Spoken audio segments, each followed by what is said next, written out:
Welcome back to Let's Make a Game, a channel about making computer role-playing games using the free program Twine and the Sugarcube format for Twine. In this video, I would like to continue talking about my current project, trying to create a computer role-playing game which has more strategy than is usual for games of that type. So, in my last video, I showed you how the setting up of the board works in terms of randomly creating these numbers which represent sort of vulnerability and the initial expansion of the bad guy's territory, which is going to happen once I press the continue button. In this video I'm going to show you what happens next. As you can see, there's something new, something that wasn't here last video. It says click on an edge system to choose a base, and if we move, we can see the mouse here, it's got the normal arrow graphic, and if we move it in the center here, it still has that arrow, but if we move it onto, as it says here, an edge system, meaning one of these ones around the edge of the board, it turns into a hand icon, which means that it is something we can click. It's a link. So if I choose, let's say I choose this one here, the one that's 70, and I click it, it changes color, and the message disappears. Essentially, that is indicating that this planet or system is one of our bases. You have two bases. Which means that this is where our characters are going to start from, and it also means that if this area falls to the bad guys, we instantly lose the game. So I sort of picked one that was, even though we're not going to play a proper game, I did try to sort of pick properly. I picked one that had a fairly high number and was sort of close to the action. It looks like the bad guys are going to expand sort of, they've expanded sort of up and to the left, and so this looked like a place where I can get things where they need to be quickly, but isn't maybe as vulnerable as if I'd chosen this 41, for example. So, as usual, I would like to spend the rest of the video showing you the code that allows that to happen. Before I do that, I would like to talk about something which I should have spoken about last video and the video before that, but I forgot both times, and that is there's a slight change that I made to the continue button. By default, buttons are rectangular, and if you look closely at this, you can see that it's got slightly rounded corners, which I prefer, and I was meant to, let's move this down a bit. I wanted to show you how that's done, even though we have talked about this in previous videos. It's worth reminding. The way you do it, you go to Story, and then you go to Style Sheet, and we have the code that we have here. Button, B-U-T-T-O-N, curly brackets, and end curly brackets, and within the curly brackets we have border, B-O-R-D-E-R, dash, radius, R-A-D-I-U-S, colon, space, 8px, meaning 8 pixels, and then a semicolon. We don't need the semicolon in this case because we've only got one thing within the curly brackets. You only need the semicolons to separate things within a single set of curly brackets, but I think it's a good practice to always have it. So I try and use it.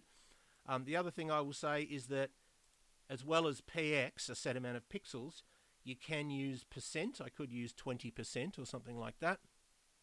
I prefer to use pixels because if you use percent, different buttons have different width because their width is determined by the text that's in them. And if you have a set percentage, then the amount of rounding will be different, and that looks kind of funny to me. It doesn't look quite right.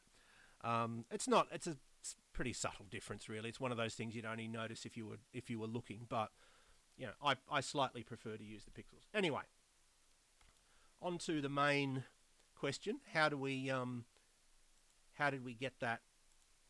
How did we get this to show up? Click on an edge system to choose a base, and then how did we make these things links?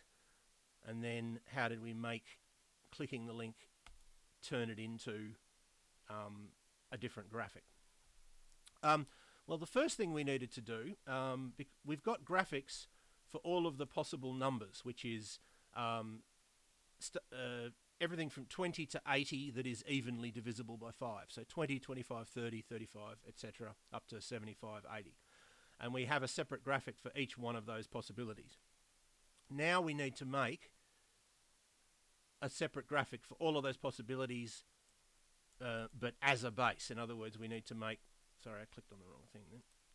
We need to make a version with a black outer circle. I don't know if you can see that these ones have a black outer circle, but they do, and black lettering and a white background. So I did that in GIMP, which is my chosen sort of art editing program. I'll put a link to it in the description. It's free. It's very similar to Photoshop, and it's, you know, fairly full featured for something that's free. It's certainly good enough for my for my needs. So we had to make separate graphics. I should say I'm trying to do all this in black and white as much as possible, because I want to make it accessible as possible, as sort of clear as possible to people who might be colorblind or sort of partially colorblind. I'm not sure if I'm going to be able to succeed in doing that, because there's a fair bit of information that sort of needs to go on this board that we've still yet to add. We're going to have quite a lot of basically our characters moving around the board. So I may need to sort of resort to color to make that clear. But if you're wondering why it's all black and white, I'm sort of seeing if I can design things entirely in black and white to make them as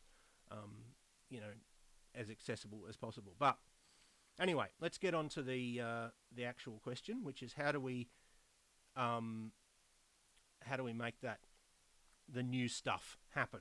Apart from we need to make artwork for all of the possible numbers. All right, so it's all done in this passage here, display.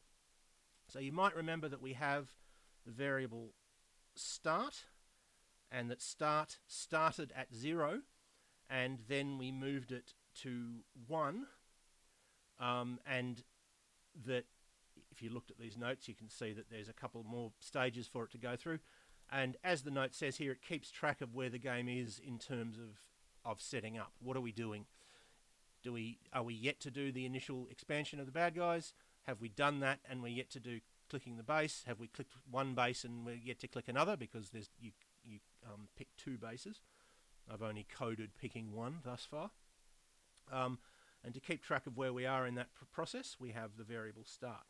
There's a new variable, or actually 4 new variables, because when you pick a base, of course, you need to keep track of where the base is. The program needs to keep track of that, and so I've done that with separate variables for the x and the y coordinates, and separate variables for the 2 bases. So we have base 1x, base 1y, base 2x, and base 2y, and of course base 1x and base 1y tell you where base 1 is, and base 2x and base 2y tell you where base 2 is, as you might imagine. So the first thing we do, we get into display, and you might remember that down the bottom we had this if start equals 0, then essentially press this continue button, and the continue button will take you to expansion to do the initial expansion of the bad guys, and we're using the replace command so that we don't get that fade out, fade in effect. Well, we do something similar for this. We have underneath, we had this if, and then down here we just had a slash if. Well, instead we put else if start equals 1, then we do something else. The something else is slightly simpler. It's just another row, another column with a col span of 5, which means that it goes across the whole board. Note that the 5 has to be in quotes, even though it's a number. It's sort of slightly counterintuitive. And in this case, it's not a link, it's just a message. Click on an edge system to choose a base, because we're not pressing a button down here. Instead, we're clicking one of these bases. So let's click that one, although that wouldn't be a very good choice. But so how do we set up these edge systems to be links, but only at the appropriate point in time? Well, we do this up in the main body of this code when we're printing the, and I'm sort of scrolling past it now, when we're printing the graphics for the planets. So you probably remember we have the 2 for loops, the Y one that counts down and the X one that counts up.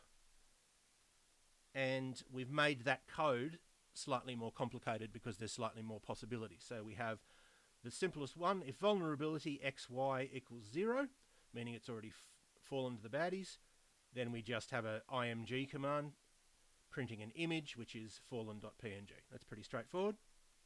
Else if start is greater than 1 and x is equal to base 1x and y is equal to base 1y. In other words, if we've already picked a base and this is the base we've picked, then we print this code here. And as you can see, that is an img command, square bracket img, square bracket art slash vulnerability xy plus quote b.png. Obviously b here is short for base.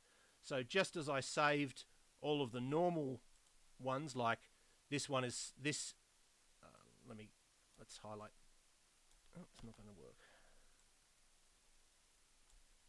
All right, it's not going to work. The one in the bottom right-hand corner is 50.png, for example. The one in the bottom left-hand corner is 75.png.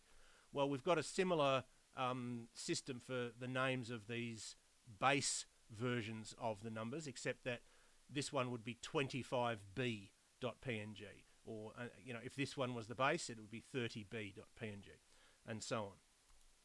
So if start is greater than 1 and this is the base that has been picked, then we print, instead of printing 25.png or whatever, we print 25b.png. Now I'm pretty sure I didn't need the if start is greater than 1, because base 1x and base 1y are only going to have values once start is greater than 1, but I put it in there just to be sure that it doesn't generate some sort of error. So here we have, so that's printing a base that we've already picked. We also need to have printing a link so that the player can choose that one to be the base.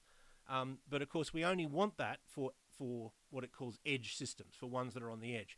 And what does it mean to be on the edge? Well, it means that the x value is either 1 or 5, or the y value is 1 or 5, or more than one of those things. So that's what we're dealing with here. We have else if start is equal to 1, because this only happens at that particular point in time, and then we have this in brackets. X is equal to 1, or X is equal to 5, or Y is equal to 1, or Y is equal to 5. If that's the case, then we do all of this code down here. And as you can see, it's one of those things where we have a temporary variable, which is a text variable with a whole bunch of code. We set all that up, and then we print that whole bunch of code. So we set w equals link, square bracket img, square bracket art slash vulnerability xy dot png, n square bracket, n square bracket. So that's going to produce something like what I'm about to type out, and then I'll explain what it does. Link square bracket IMG. Oh my goodness. Just pretend there's an M there, my keyboard's mucking up.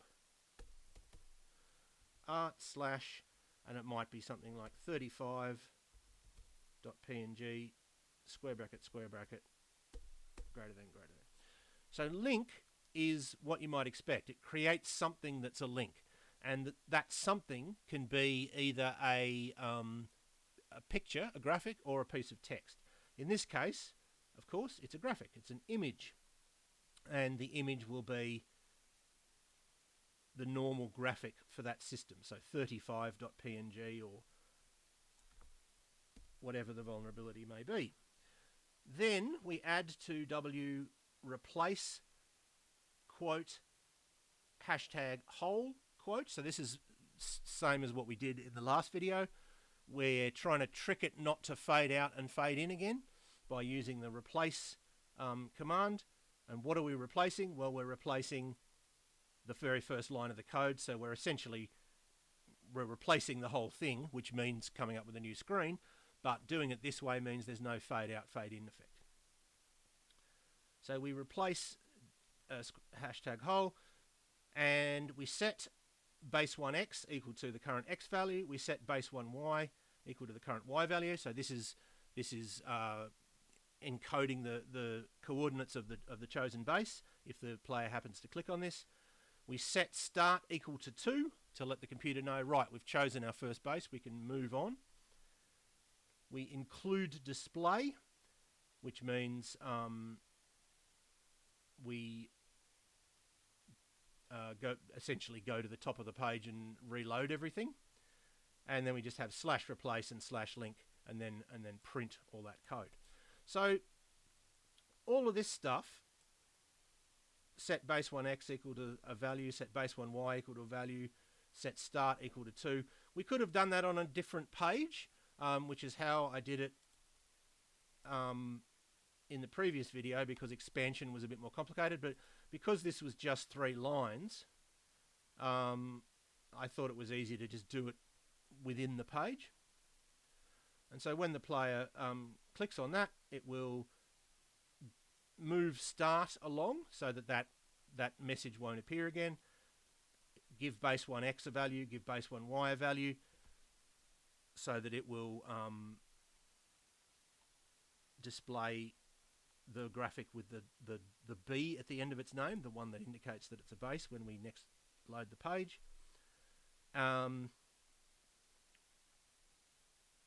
then down here we have an else. So remember, this was all if start equals 1 and we're dealing with an edge system. This is if we've already picked a base and this is that base. This is if we've got one of those skull systems, the one that's already fallen to the bad guys. Well, we have the other possibility, which is that none of those are the case, and that's just a normal planet. And that works exactly the same way as it did in the last video, which is we print square bracket img square bracket art slash whatever number is in the vulnerability array dot png. So that this one here covers the sort of normal cases where we're just dealing with normal planets. And that is how we do that. Now there are 2 bases in the game. So what should happen now, but I haven't coded it, is that there should be the message, pick your second base or pick your other base or something like that. Maybe later I'll put in the option to cancel your choice of base if you don't want it. It's good practice to sort of let the player take choices back if the game hasn't advanced, sort of thing. If they do a click and then see that it's not actually now that I look at it, that's not what I want. But I might do that particular thing later. I might just get the bare functionality of the game going to start with. But certainly we need to have the message, choose your second base, and then that should work in much the same way as picking the first base. And then finally we will have initially set up the game, and we can get on to the main play of the game, which is the player recruiting agents, moving agents, the bad guys trying to expand, and you know, the results of that being successful or unsuccessful, and then that continues until one or the other side wins. And that's what we'll be doing in future videos. But I will leave it there for now. I hope that was useful or interesting to at least some of you, and I hope you will tune in next time.